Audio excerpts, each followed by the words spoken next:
Nous allons voir maintenant comment poser une question au joueur qui se trouve en face de son écran.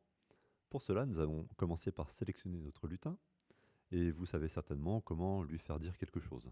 Si je lui demande de dire bonjour et que je mets le drapeau vert avant ça comme déclencheur, maintenant je clique sur le drapeau vert et le lutin me dit bonjour, tout se passe bien, ça vous connaissez.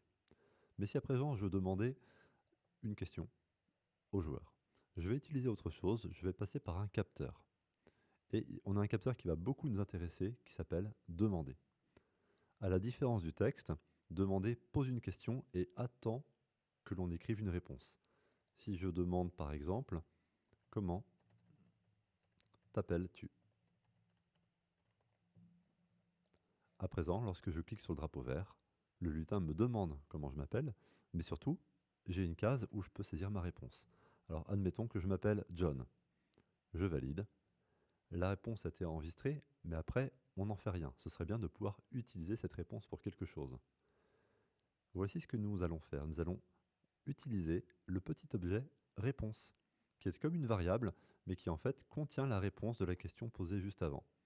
Et à présent, si je lui fais dire ma réponse juste après, vous allez voir que le lutin va répéter ce que j'ai écrit tout à l'heure.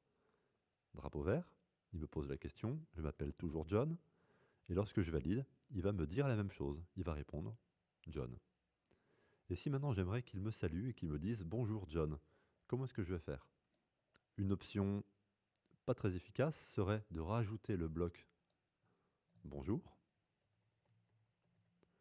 et de mettre derrière le bloc dire la réponse pendant 2 secondes. Donc je vous rappelle, la réponse, elle est enregistrée au moment où je l'écris. Alors on y va, je vais changer de nom, je m'appelle Marcel.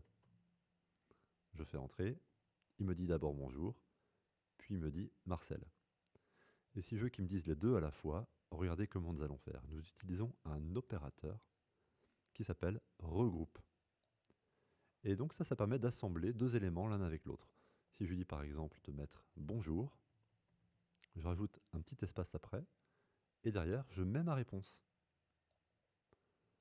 À présent, je peux enlever ce bloc-là, et je vais lui faire dire à la fois bonjour et la réponse que j'ai écrite avant.